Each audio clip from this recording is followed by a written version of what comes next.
Alô, alô, amigos do Magistrar! Que bom, estamos de volta aqui em mais uma aula de Direito Civil e a aula de hoje será destinada aí ao estudo do negócio jurídico. Esse tema que é muito importante, que a gente já começou a sua análise lá no finalzinho da aula passada.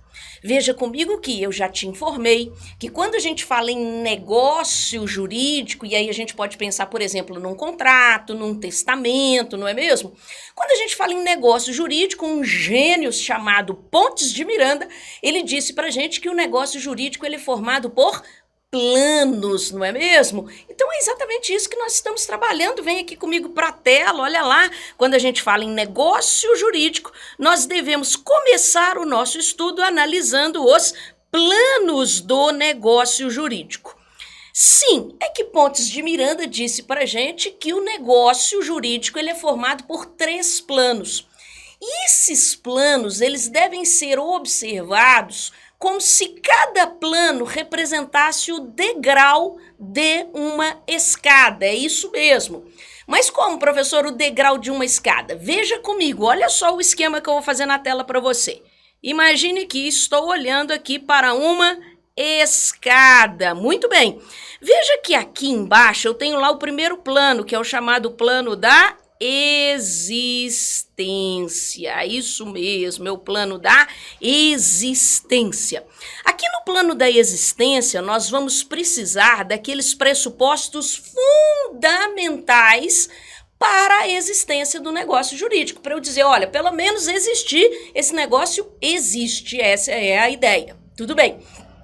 Acontece que se a gente pisa no plano da existência e está tudo ok ali, nós estamos autorizados a ir para um segundo plano, que é exatamente aquele plano que a gente chama de plano da validade.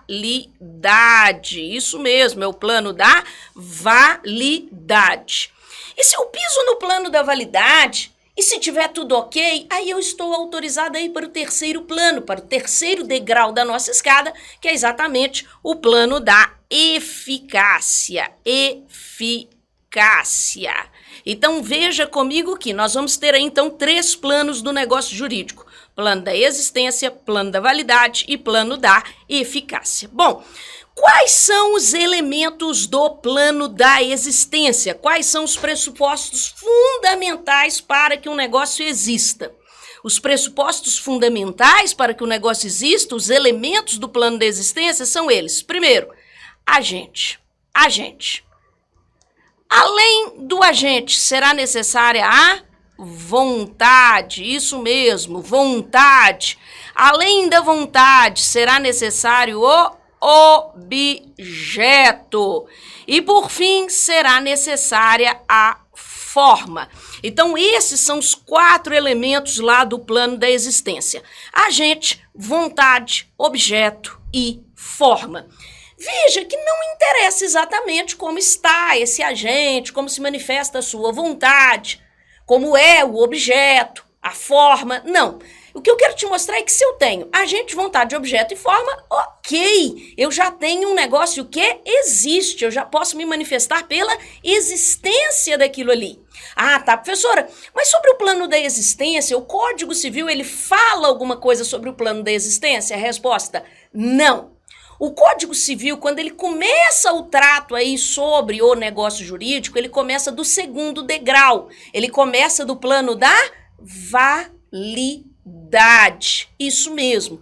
Então, aquele negócio que existe, a gente quer saber se ele é válido. E o Código Civil, então, ele começa a análise do negócio jurídico a partir do plano da validade, quando, no seu artigo 104, tome nota, no seu artigo 104, o legislador ele nos informa aí quais são os elementos essenciais de validade do negócio jurídico, artigo 104 do Código Civil. Ah, quais são esses elementos essenciais de validade, professora? Você vai guardar da seguinte maneira, veja, enquanto que no plano da existência a gente apresentou aqui apenas substantivos, quais foram eles? Agente, vontade, objeto e forma. Nós vamos pegar esses substantivos e a esses substantivos nós vamos acrescentar os adjetivos. Como assim nós vamos acrescentar os adjetivos, pessoal? Veja, Para que aquele negócio, além de existente, ele seja considerado como válido, como deverá ser o agente? Ora, o agente deverá ser capaz. Isso mesmo, olha aí o adjetivo que inserimos nesse momento. Então, eu preciso de um agente capaz. A vontade, ela deverá ser livre. Isso mesmo, a vontade deverá ser livre. O objeto, como que eu vou adjetivar aqui o objeto? O objeto, ele deverá ser lícito. Além de lícito, possível. E aí eu vou te contar mais. Determinado ou determinável. Isso mesmo, objeto lícito, possível, determinado ou determinável. Anotou aí? Objeto lícito, possível, determinado ou determinável. E a forma, meus amigos, a forma será a prescrita ou não defesa em lei. Como assim a forma será a prescrita ou não defesa em lei? Tome nota. A forma é a prescrita ou não defesa ou não proibida pela lei. Então, a forma é a prescrita ou não defesa em lei. Tá, mas, professora, de onde que você tirou mesmo esses elementos essenciais de validade do negócio jurídico? Lá do artigo 104, como eu te informei. Quando você pega o artigo 104, se você está abrindo aí o seu Código Civil, lá no artigo 104, você encontra menção ao agente capaz, ao objeto lícito, possível, determinado ou determinável e à forma prescrita ou não defesa em lei. Mas aí você pode me perguntar, mas, professor, eu não encontrei aqui no 104 menção à vontade livre, professora. Mencionou-se agente capaz, objeto lícito, possível, determinado ou determinável e forma prescrita ou não defesa em lei. Mas não se falou de vontade livre, professora. Bom, embora não esteja aí no artigo 104, a doutrina toda se manifesta nesse sentido. No sentido de que, ora, é de dentro do agente capaz que sairá uma vontade que tem que ser o quê? Livre. Então, na verdade, a vontade livre estaria subsumida ao inciso 1º do 104, quando o 104 fala em agente capaz. É porque de dentro do agente capaz deverá sair esta vontade livre. Muito bem, tá. Mas e daí, professora? Se eu já sei quais são os elementos essenciais para que o negócio seja considerado como válido, ilustra isso aí melhor pra gente, professora. Vou ilustrar. Veja algumas situações que vou cogitar. Olha a importância disso. Quando eu falo da exigência de um agente capaz, eu estou querendo te dizer que para que um negócio, além de existente, ele seja considerado como válido, eu preciso de um sujeito, de um agente, uma pessoa que esteja praticando aquilo ali, claro, mas essa pessoa, ela não pode residir nem no artigo 3º, nem no artigo 4º do Código Civil. A gente sabe muito bem que nesses artigos 3º e 4º do Código Civil, nós encontraremos ali os absoluta e os relativamente incapazes, respectivamente, não é mesmo? Então, lá estão os incapazes. Ok, para que o negócio seja válido, eu preciso de um agente capaz. Por isso eu concluí com você. Eu não posso ter aquela pessoa que seja absoluta ou relativamente incapaz, celebrando o negócio. Mas cuidado com essa afirmativa. Professora, você disse que eu não posso ter um absoluta ou um relativamente incapaz celebrando o negócio. Sim, veja, se eles estiverem sozinhos ali celebrando aquele negócio será inválido. Haverá uma ofensa ao plano da validade, porque a gente não tem agente capaz. Mas cuidado com um detalhe. Esse problema será afastado se aquele absolutamente incapaz for devidamente o quê? Representado. Você já sabe disso. Representado. E se o relativamente incapaz for devidamente assistido, aí não tem problema nenhum. Aí o negócio será válido. Percebeu? Então veja, eu preciso de um agente capaz. Então a pessoa que é absoluta e relativamente incapaz não podem sozinhas celebrarem aquele negócio. Mas se elas estiverem representadas ou assistidas, respectivamente, não haverá problema nenhum. Isto é, o negócio, além de existente, será considerado como válido. Muito bem. Mas volta para a tela aqui comigo. Se eu já sei que agente capaz é todo aquele que não seja incapaz, é todo aquele que não resida nem no artigo 3º, nem no artigo 4º do Código Civil, você também já sabe que de dentro do agente capaz sairá uma vontade o quê? Livre, não é mesmo? E quando que a vontade ela é livre? Ora, a vontade ela é livre quando ela não estiver inquinada, maculada por qualquer vício, vício do consentimento, vício da vontade, como, por exemplo, o erro, o dolo, a coação, a lesão, o estado de perigo. Se aquele negócio não estiver maculado, inquinado, né? Por erro, dolo, coação, lesão, estado de perigo, pronto, olha aí, a vontade se manifestou de forma livre. É essa vontade que eu quero. Essa vontade que não esteja inquinada, maculada por qualquer um daqueles vícios do consentimento. Erro, dolo, coação, lesão, estado de perigo. Oportunamente irei comentar aqui sobre esses vícios. Ok. Mas vamos caminhar, eu preciso mais do que um agente capaz e uma vontade livre. Eu também preciso de quê? De um objeto, mas como é que tem que ser esse objeto? Esse objeto tem que ser lícito, tem que ser possível, tem que ser determinado ou determinável. Como assim? O que é um objeto lícito? Objeto lícito é aquele que esteja de acordo com o ordenamento jurídico. Isso é que é um objeto lícito, esteja de acordo com o ordenamento jurídico. Então, por exemplo, se eu resolvo fazer um contrato de compra e venda de cocaína, veja, esse objeto não é lícito. Não, ele é ilícito. Um contrato de compra e venda de cocaína, claro, tem um objeto ilícito. Então, quando eu olho para um contrato de compra e venda de cocaína à luz da escada pontiana, à luz dos planos do negócio jurídico, eu tenho um negócio que existe. Sim, ele tem agente, tem vontade, tem objeto, tem forma. Mas ele não é válido. Por que ele não é válido? Porque o objeto não é lícito. Percebeu? Mas além de o objeto ser lícito, isto é, ele tem que estar de acordo com o ordenamento jurídico, o objeto ele também deverá ser possível, não é mesmo? Objeto possível. E quando que o objeto é possível? Ora, o objeto é possível, veja comigo, o objeto é possível quando materialmente eu consigo cumprir com aquilo ali. Como assim materialmente eu consigo cumprir com aquilo ali?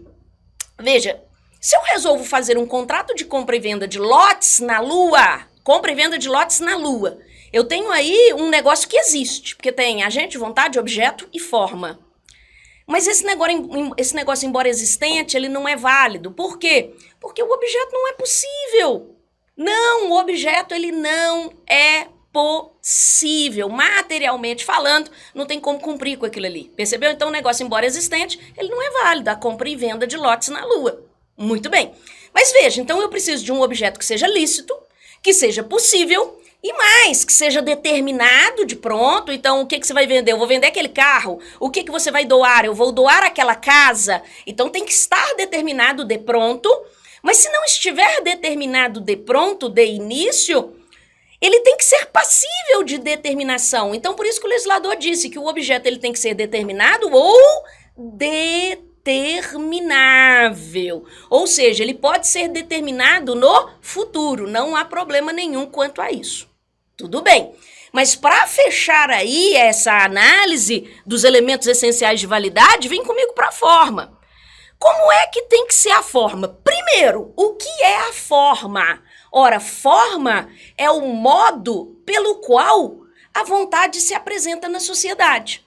Sabe aquela vontade livre que saiu de dentro daquele agente capaz? Ela vai vestir uma roupa para sair andando pela rua. Ela não pode sair pelada pela rua, ela tem que vestir uma roupa. Sabe como é que chama essa roupa? Forma. Tá, mas como é que tem que ser essa roupa? Como é que tem que ser essa forma para que eu possa dizer que esse negócio, além de existente, ele é válido? Essa forma, de acordo com o 104, inciso 3º do Código Civil, é a forma prescrita ou não defesa em lei. Mas como, professora? Forma prescrita. Ora, muitas vezes o legislador prescreve forma. Quer ver um exemplo de forma prescrita em lei, que, portanto, porque está prescrita, eu tenho que cumprir com aquilo ali? Celebrar um contrato de compra e venda de um imóvel Se esse imóvel valer mais do que 30 vezes o salário mínimo, eu tenho que fazer aquilo ali por escritura pública. Isso está no artigo 108 do Código Civil. Então, o artigo 108 do Código Civil traz um exemplo de forma que a lei prescreveu. Olha, vai negociar imóvel? Olha o valor do imóvel. Se o imóvel tiver valor superior a 30 vezes o salário mínimo, tem que ser feito por escritura pública. Percebeu? Ah, tá bom, entendi, professor. Então, se eu não faço por escritura pública, esse negócio não será válido, é isso? É. Se você pretere uma forma que a lei prescreveu, esse negócio será inválido, sem dúvida. Ótimo, mas vamos além. A forma é a prescrita ou não? Defesa em lei. O que significa a palavra defesa? Ora, defesa significa proibida. É defeso pisar na grama, é proibido pisar na grama. Então, a forma que eu vou utilizar é aquela que a lei prescreveu ou aquela que a lei não proibiu. Mas como assim, professor? É que muitas vezes o legislador não prescreve determinada forma, ele simplesmente proíbe alguma forma para fazer aquele negócio. E se porventura o legislador proibir determinada forma para a celebração daquele negócio, você vai o quê? Fugir daquela forma proibida. Porque se você faz aquele negócio por meio daquela forma proibida, esse negócio será o quê? Embora existente, ele será inválido. Percebeu? Então, por isso a gente diz, como será a forma? A forma é a prescrita ou não defesa em lei, ou não proibida pela lei. Muito bem. Bom, com isso nós fechamos o plano da validade do negócio jurídico, claro. Mas se fechamos o plano da validade, se eu já sei quanto que o negócio existe, além de existente, eu já sei quanto que ele é considerado válido, aí a gente está autorizado a ir lá para o nosso terceiro degrau da escada pontiana, que é exatamente o plano da eficácia. Ora, quando eu falo em eficácia aqui, eu estou olhando para o plano dos efeitos. Eficácia significa efeitos, isso mesmo. Então, quando eu digo aquele remédio é eficaz, é porque aquele remédio produz efeitos, isso mesmo. Então, veja que aqui no plano da eficácia, a gente indaga, por exemplo, a questão do registro. Registro. Como assim registro, professora? Sabe aquele apartamento que você comprou por escritura pública? O apartamento valia mais do que 30 vezes o salário mínimo, você fez aquela compra e venda por escritura pública. Essa escritura pública, ela deverá ser levada a registro, o ato subsequente aí é o registro, no cartório de registro de imóveis. Veja que aí você irá se tornar dono daquele apartamento com o registro. Onde que eu quero chegar? Claro, registro é matéria de direito das coisas. Mas eu quero chegar dentro da seguinte perspectiva com você. O registro é um elemento que diz respeito ao plano da eficácia.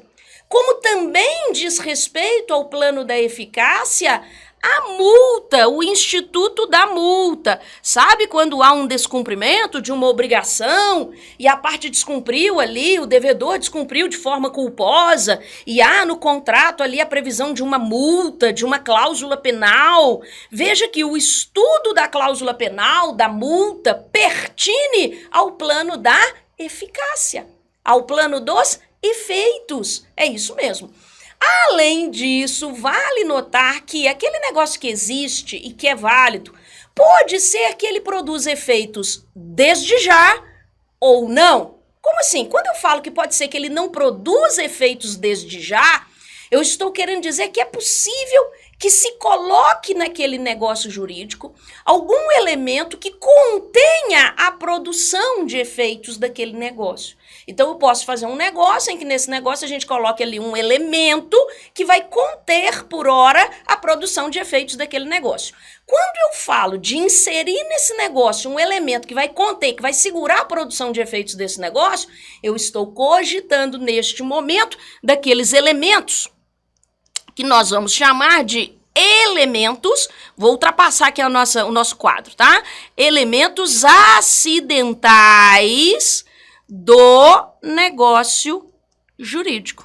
Elementos acidentais do negócio jurídico. Então, veja, o estudo dos elementos acidentais do negócio jurídico pertine aí ao plano da eficácia. Olha o nome, elementos acidentais do negócio jurídico, são elementos que poderão existir ou não naquele seu negócio jurídico. Se não existirem, não haverá problema nenhum. Então, são os chamados elementos acidentais do negócio jurídico. Poderão existir ou não. Se não existirem, não haverá problema nenhum. Os chamados elementos acidentais do negócio jurídico. Mas onde que vocês vão chegar aqui comigo? Veja.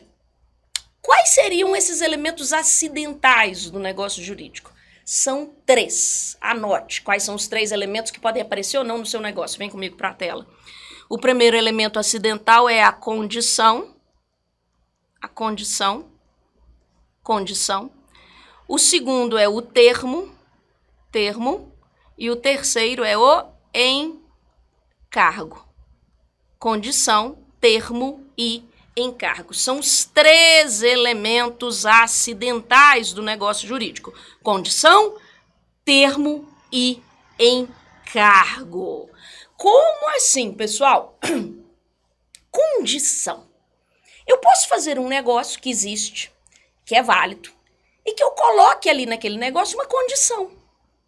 Mas, professor, o que é a condição? Quer um conceitozinho simples de condição? Condição é a cláusula que subordina os efeitos do negócio jurídico. Condição é a cláusula que subordina os efeitos do negócio jurídico a um evento futuro e incerto. Então, condição é a cláusula que subordina os efeitos do negócio jurídico a um evento futuro e incerto. Como assim? Imagine que eu vire para o João e falo o seguinte: João, vou te dar este carro se Maria se casar. Se Maria se casar. Veja que eu coloquei uma condição. Se Maria se casar, eu te dou este carro. Veja que João tá louco para que ocorra o implemento da condição. Quando a gente fala em implemento da condição, a condição acontecer no futuro. Porque aí, com o casamento de Maria no futuro, pronto, ele adquirirá lá direito sobre aquele carro. Então, perceba comigo que estamos falando aí de uma condição. Ela vai subordinar os efeitos do negócio a um evento futuro e incerto. O casamento de Maria é algo futuro e é algo incerto, porque pode ser que Maria se case ou não no futuro. E aí você não pode confundir a condição com o termo. Termo é o segundo elemento acidental do negócio jurídico, que pode aparecer ou não ali naquele negócio. Imagine que eu vire para o João e falo assim: João, vou te dar este carro no dia 25 de dezembro de 2027. Olha só, vou te dar este carro no dia 25 de dezembro de 2027. Eu te pergunto, o dia 25 de dezembro de 2027 é uma condição ou é um termo? O dia 25 de dezembro de 2027 é um termo. Ah, professora, mas por que é um termo, professora? Porque é certo.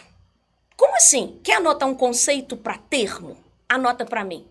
Termo é a cláusula que subordina os efeitos do negócio. Termo é a cláusula que subordina os efeitos do negócio a um evento futuro e certo. A um evento futuro e certo. Então, enquanto que a condição ela é incerta, o termo é certo. Então, eu viro e falo, vou te dar este carro no dia 25 de dezembro de 2027, é algo futuro e certo, porque com certeza chegará este dia. Se eu te disser, vou te dar este carro no Natal do ano que vem, com certeza chegará o Natal do ano que vem. Então, perceba comigo que isso tudo é termo. Então, esse é o grande traço distintivo da condição para o termo. Enquanto que a condição é incerta, o termo é certo. Ok. Mas ainda existe um último elemento acidental que poderá aparecer ou não no seu negócio jurídico, que é o chamado o quê? Encargo. O chamado encargo. E o que é o encargo? Encargo é a cláusula em que se coloca ali no negócio,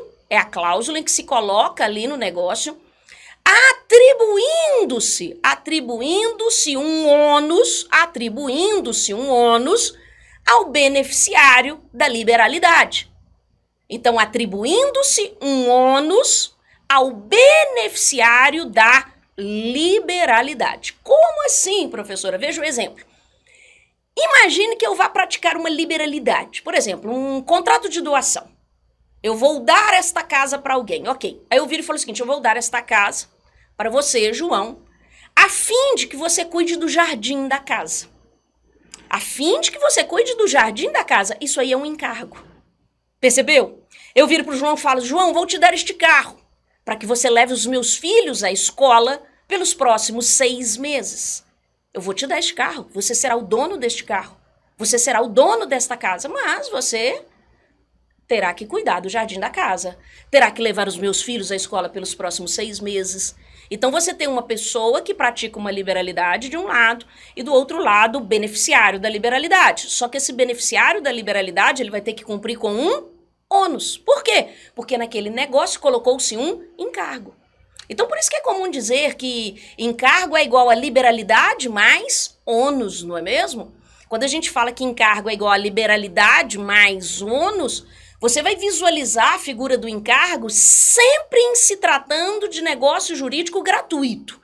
Sempre em se tratando de negócio jurídico gratuito. Por exemplo, um contrato de doação, um contrato de doação, como dei aqui no exemplo, um testamento, então doação, testamento, isso tudo é negócio jurídico o quê? Gratuito. Veja que encargo apenas reside em negócio jurídico que seja gratuito, ok? Bom, com isso, nós fechamos aí os elementos acidentais do negócio jurídico e fechamos o próprio estudo dos planos do negócio jurídico. Então, volte aqui comigo para a tela. Os planos do negócio jurídico se traduzem numa escada, não é mesmo? Cada plano representa um degrau. O primeiro degrau é o plano da existência. Vamos nos lembrar quais são os elementos fundamentais, essenciais para que o negócio exista, são eles: agente, vontade, objeto e forma. Mas, além de existir, para que o negócio seja considerado válido, o que mais será necessário? Eu vou pegar aqueles elementos do plano da existência e vou adjetivá-los, conforme trouxe o 104 do Código Civil. Então, eu preciso de um agente capaz, de uma vontade livre, de um objeto lícito, possível, determinado ou determinável, e eu preciso de uma forma prescrita ou não defesa em lei. Por fim, nós analisamos aqui o plano da eficácia, que é o plano que diz respeito aos efeitos do negócio jurídico. É aqui no plano da eficácia que pertine o estudo do registro, o estudo da multa, e também é aqui no plano da eficácia que residem os elementos acidentais do negócio jurídico, que são a condição, o termo e o encargo. Elementos esses que são chamados de elementos acidentais, exatamente porque poderão aparecer ou não no seu negócio jurídico. Professora, e se não aparecer nenhum elemento acidental do negócio jurídico ali naquele negócio? Não tem nenhuma condição, nenhum termo e nenhum encargo. O que vai acontecer? Não há problema nenhum. A propósito, como que nós vamos chamar este negócio que não apresenta nem condição, nem termo, nem encargo? A esse negócio dar-se-á o nome de negócio puro e simples. Então, por exemplo, uma doação pura e simples é uma doação que não está sujeita a nenhuma condição, a nenhum termo, a nenhum encargo. É uma doação pura e simples. Então, eu vou chamar esse negócio de negócio puro e simples. Com isso, nós fechamos o estudo dos planos do negócio jurídico e podemos, neste momento, alcançar um novo capítulo dentro do negócio jurídico. É que neste momento eu quero começar com você, aluno aqui do Magistrar, o estudo dos defeitos do negócio jurídico. É isso mesmo, eu quero saber quando que um negócio jurídico ele se apresenta como defeituoso. Ora, eu vou te contar que um negócio pode se apresentar como defeituoso de 2 formas. Como assim de 2 formas? Ou quando ele padece de um vício do consentimento, ou quando ele padece de um vício social. Isso mesmo. Ou quando ele padecer ali de um vício do consentimento, ou padecer de um vício social. Aí nós teremos um negócio defeituoso. Ok. Mas quando eu falo em... Vamos devagarzinho. Quando eu falo em vícios do consentimento, e você pode começar falando deles aí, vícios do consentimento, os vícios do consentimento, eles também podem ser conhecidos como vícios da vontade. Isso mesmo, vícios da vontade. Vícios do consentimento ou vícios da vontade. E se você procura um conceito aqui comigo, você pode anotar.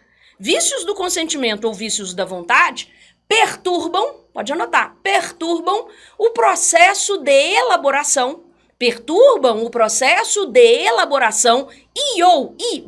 ou exteriorização da vontade, perturbam o processo de elaboração ou exteriorização da vontade, de tal modo que a vontade manifestada não corresponde à vontade real do agente. De tal modo que a vontade manifestada não corresponde à vontade real do agente. Como, professora? Entenda. É que você tem ali um agente que é capaz, sim, beleza, e de dentro desse agente capaz, você já sabe comigo, a vontade que sai dele tem que ser uma vontade livre. Mas o que eu quero te mostrar é que imagine que essa manifestação de vontade esteja maculada por algum vício que eu vou chamar de vício do consentimento, ou vício da vontade.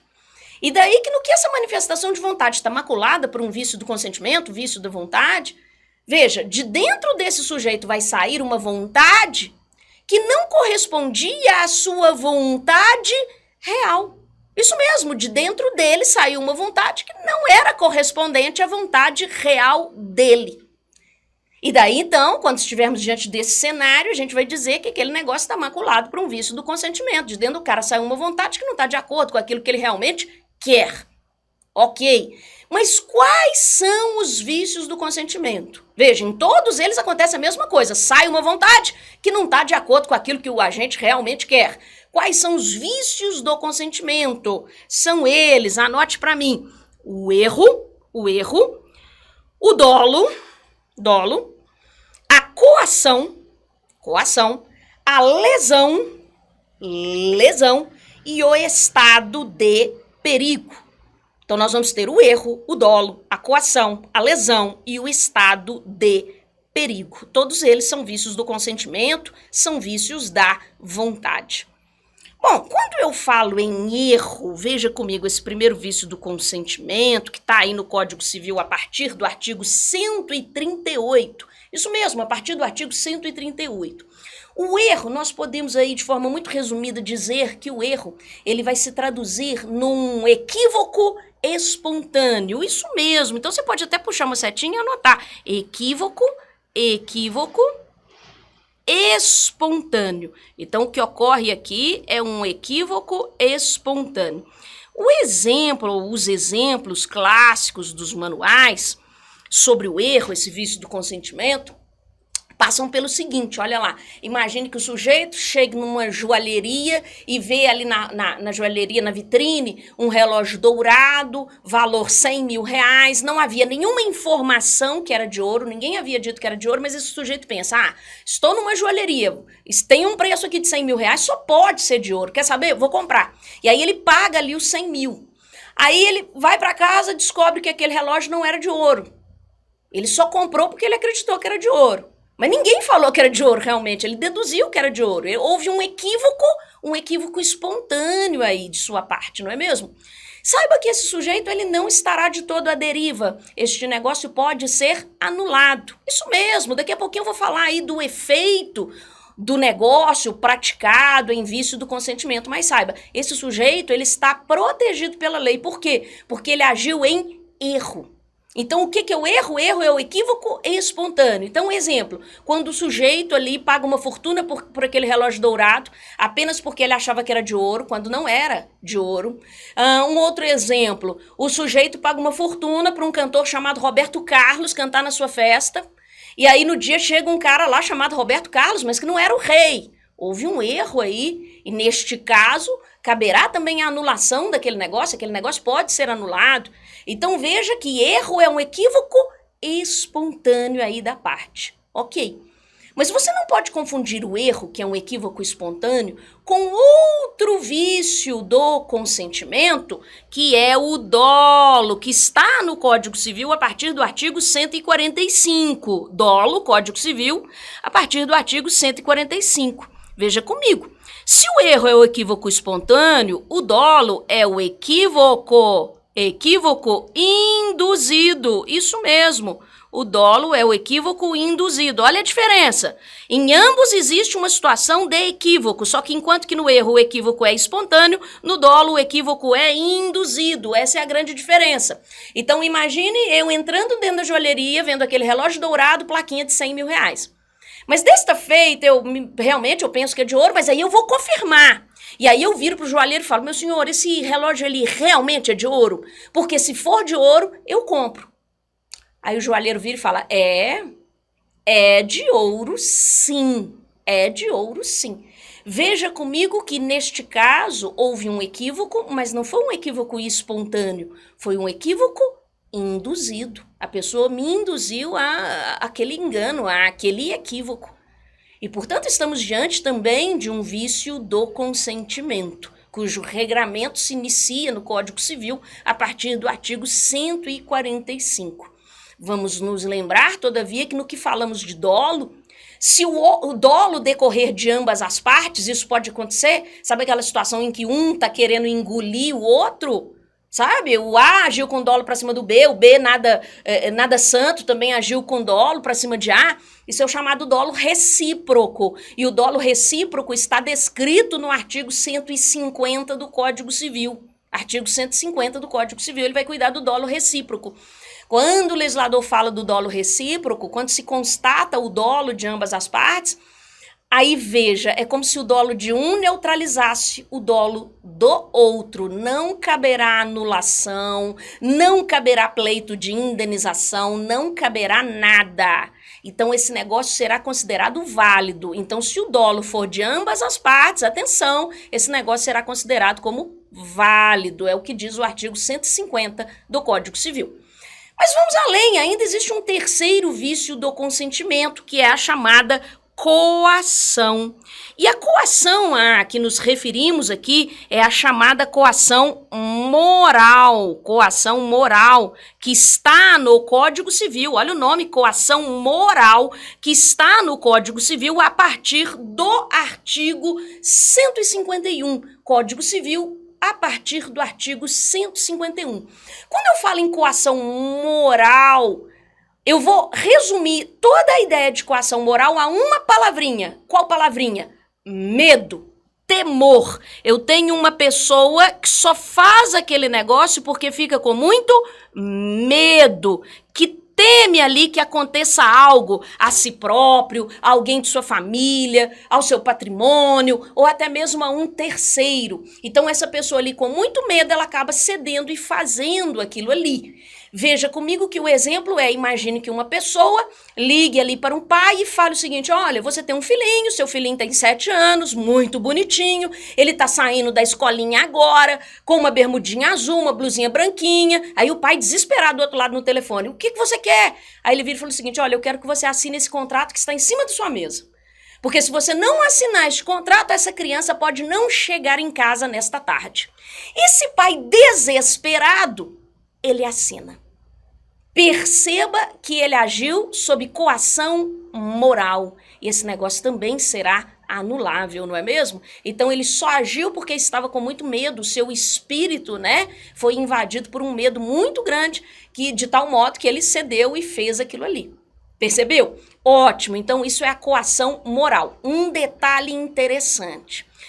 Existem duas situações que o Código Civil traz para a gente lá no artigo 153, vou repetir, existem duas situações importantes que o Código Civil traz para a gente lá no artigo 153, em que o legislador vai dizer para a gente que, por mais medo que a pessoa fique, a gente não pode considerar aquilo ali como coação. Então veja, por mais medo que a pessoa tenha experimentado ali, se for numa dessas circunstâncias do artigo 153, nós não iremos dizer que houve coação e, portanto, não caberá anulação do negócio. Ah, tá, mas o que o 153 traz para a gente, professora? É que o 153 vai dizer para a gente que não há anulação, primeiro, em caso de simples temor reverencial. simples temor reverencial. Temor reverencial é aquele respeito que nós apresentamos naturalmente por algumas pessoas que existem na vida da gente. Então a gente sente temor reverencial pelos mais velhos, pelos idosos, pelo chefe, pelo superior hierárquico, né? Pelo padre da igreja. Então você não quer desagradar essa pessoa em que você sente temor reverencial por ela. Não é mesmo? Então imagine aquele sujeito que fala, seu juiz, eu quero anular esse contrato. Mas por quê? Porque eu fui coagido. Como é que foi essa coação? Não, é porque eu só fiz isso aqui porque eu fiquei com muito medo de desagradar o meu pai. E aí eu fiz, esse negócio é anulável, né? Houve coação moral, não é, seu juiz? Não. Neste caso, não caberá anulação por coação moral, não houve coação moral. Entenda comigo que o simples temor reverencial que te move a fazer algo não significa, não representa um caso de coação moral. Bem como não representa coação moral a ameaça do exercício normal de um direito. Como assim a ameaça do exercício normal de um direito? Está lá no 153 também. Muitas vezes uma pessoa ameaça a outra, sim, mas ameaça que vai exercitar um direito que ela tem. E aí essa outra pessoa não pode entender que está sendo coagida. Vou te dar um exemplo. Eu sou credora do João, a dívida já está vencida tem 2 meses e ele não me paga. Não, professora, não, ele não me pagou ainda. Perceba comigo que eu viro para ele e falo, João, não vou esperar mais não. Se você não me pagar até segunda-feira, próxima, eu vou requerer sua falência. Eu vou ajuizar essa ação contra você. Aí o João, você está me coagindo. Não, claro que não. É claro que eu não estou coagindo o João. Eu estou ameaçando, sim, mas eu estou ameaçando exercitar um direito que eu tenho. Então, veja. Coação moral, ela ocorre quando incute-se o temor de um mal injusto na vítima. Portanto, não é considerada coação moral, de acordo com o artigo 153, o simples temor reverencial e a ameaça do exercício normal de um direito. Muito bem. Mas superados esses 3 vícios do consentimento aqui, ainda faltam 2. Veja, nós ainda temos a lesão e o estado de perigo. Mas sabe o que acontece? Esses 2 últimos vícios aqui, depois que entrou em vigor o Código Civil de 2002, são os que mais aparecem em prova de concurso de uma maneira geral. Professora, por quê? Porque eles são novidade em relação ao que tínhamos no velho Código de 1916. No Código Velho, de 16, não tínhamos nem lesão, nem estado de perigo. Como esses 2 vícios são os que mais aparecem em prova de concurso, vou deixar eles para frente. Sabe por quê? Porque à frente eu irei aprofundá-los. Deixe em stand-by, tanto a lesão quanto o estado de perigo, porque oportunamente eu irei trabalhar isso aí com você. Tá, mas se eu já sei quais são os vícios do consentimento, como que nós mencionamos aqui, volta na tela, o erro, o dolo, a coação, a lesão e o estado de perigo, a pergunta é, qual é o efeito de se celebrar um negócio inquinado por qualquer um desses vícios? Ora, o efeito, este negócio, de acordo com o inciso 2º do artigo 171, este negócio é anulável. Isso mesmo. E se ele é anulável, para tanto, o interessado deverá manejar uma ação que é chamada de ação anulatória. Ação anulatória, e veja, há um prazo para manejo da ação anulatória, que é esse prazo de 4 anos. Isso mesmo, prazo de 4 anos para manejar a ação anulatória. Está lá no artigo 178, inciso 2º. Prazo de 4 anos para manejar a ação anulatória. Muito bem, bom, se você já teve aí uma visão geral de quais são os vícios do consentimento, se você já sabe qual é o efeito, que o negócio é anulável por meio de uma ação anulatória, que deve ser manejada num prazo decadencial de 4 anos, conforme previsão do artigo 178, inciso 2º, é chegada a hora de nos lembrarmos dos vícios sociais. Vem comigo, tá na próxima tela. Vícios sociais. Ora, quando a gente fala em vício social, aqui, se buscamos um conceito, nós podemos anotar da seguinte maneira. Nos vícios sociais, a vontade manifestada, corresponde à vontade real do agente. Então, nos vícios sociais, a vontade manifestada corresponde à vontade real do agente. Porém, o ordenamento jurídico não a acolhe. Porém, o ordenamento jurídico não a acolhe. Então, vou repetir. Nos vícios sociais, pense comigo. A vontade manifestada corresponde à vontade real do agente. O que sai de dentro do sujeito é aquilo que ele realmente queria. Só que é o ordenamento que não vai tolerar aquilo ali. Por isso, falamos em vícios sociais. Bom, quais são os vícios sociais? Vem comigo para a tela. São eles: a fraude contra credores e a simulação. Isso mesmo, fraude contra credores e a simulação. Será que os efeitos ou o efeito será o mesmo para esses dois vícios sociais? Não, aqui é diferente. A fraude contra credores comporta um efeito e a simulação comporta outro efeito diferente. Vamos devagarzinho.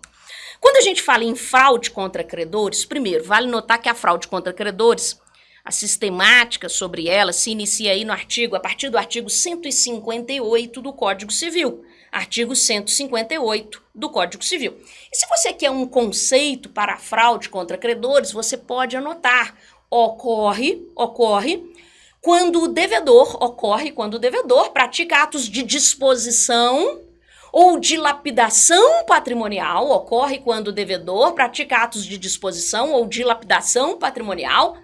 para frustrar o futuro recebimento de um crédito, Ponto final. Então imagine, o cara é devedor, tem credores, e aí ele pensa, opa, se eu não pago espontaneamente, esses credores vão dar de cima do meu patrimônio. O que eu posso fazer? Já sei, vou dilapidar meu patrimônio. Então eu vou pegar aquele carro, vou doar para o meu irmão. Vou pegar aquela fazenda, vou vendê-la para o meu amigo. Veja comigo que eu estarei praticando, se eu tenho credor, aí eu estarei praticando fraude contra credor. Ok, mas quando a gente fala em fraude contra credor, a pergunta é qual será o efeito? Sabe aquela doação daquele carro para o meu amigo, a venda da fazenda para o meu primo? Pois bem, veja que essa doação, que essa venda, elas são passíveis de anulação. Então, o negócio feito em fraude contra credores, ele é anulável, conforme preceitua o inciso 2º do artigo 171. O negócio é anulável, conforme preceitua o inciso 2º do 171. Mas atenção. Embora o efeito seja a anulação, aqui o credor ele irá manejar uma ação, mas não é ação anulatória não, igual acontece lá nos vícios do consentimento. Aqui é outra ação. Aqui terá cabimento a chamada ação pauliana ou revocatória. Ação pauliana ou revocatória. Ação pauliana ou revocatória é aquela em que o credor deverá manejar buscando a anulação daquele ato praticado em fraude contra ele, não é mesmo? E veja que esse credor ele tem um prazo para se manifestar também, é um prazo decadencial de 4 anos, conforme previsão do 178, inciso 2º do Código Civil. Prazo de 4 anos, 178, inciso 2º do Código Civil. Mas veja, existe um outro vício social, que é a simulação. Isso mesmo, simulação, se você quer um conceito aqui comigo, você pode anotar. Simulação é o intencional desacordo. Isso, simulação é o intencional desacordo entre a vontade manifestada e o resultado. Isso mesmo, simulação é o intencional desacordo entre a vontade manifestada e o resultado. Ponto final. Então, deixa eu te contar uma história para ilustrar isso daqui. No nosso Código Civil, o artigo 550 do Código Civil vai dizer pra gente que o cônjuge adúltero, ele não pode doar bens ao seu cúmplice. Não. Essa doação feriria ali a moral. Então, perceba que o cônjuge adúltero não pode doar bens ao seu cúmplice. Mas a pergunta é, imagine que esse cônjuge adúltero, ele tem uma brilhante ideia, olha, doar eu não posso, porque o 550 tá trazendo uma sanção aqui para essa doação, mas espera lá, não fala nada de vender, quer saber, eu vou vender. Então esse homem casado, que tem ali uma amante, sabe o que ele faz? Ele não faz uma doação, ele simula uma compra e venda. Sabe essa compra e venda? Ela será nula. Essa compra e venda é um negócio simulado. Percebeu? Então veja, quando um homem casado, não podendo doar bens à amante, simula uma compra e venda, ele fez um negócio simulado. E esse negócio simulado, ele é nulo. É nulo o negócio jurídico simulado, conforme diz o artigo 167. Para tanto, deverá haver o manejo de uma ação declaratória de nulidade. Então, a mulher do cara, né, a esposa dele, casada com ele, que foi ofendida com aquilo ali, né, ela pode manejar uma ação declaratória de nulidade, pleiteando aquela declaração de nulidade. Só que a nulidade é uma coisa tão pavorosa, meus amigos. Veja, eu falei que o negócio simulado, ele é nulo, ele não é anulável, ele é nulo. Pior do que anulável. A nulidade é uma coisa tão pavorosa que o juiz, ele deve se manifestar de ofício. O juiz deve, inclusive, declarar de ofício aquela nulidade. E é uma coisa tão horrorosa que não há prazo para se reclamar a declaração de nulidade. Então, olha lá, por isso que eu coloquei prazo, não há. É que o artigo 169 do Código Civil diz que o negócio nulo não convalesce com o decurso do tempo. O que é convalescer? Convalescer é se curar, ele não se cura com o decurso do tempo. Podem se passar 5, 10, 15 anos, a todo tempo aquele negócio continua nulo, sendo passível de ser declarado como nulo. Então, por isso, não há prazo para se reclamar a declaração de nulidade ali. Ok? Bom, com essa informação, nós fechamos essa aula e eu te convido para a próxima, porque a gente tem muito mais. Até lá!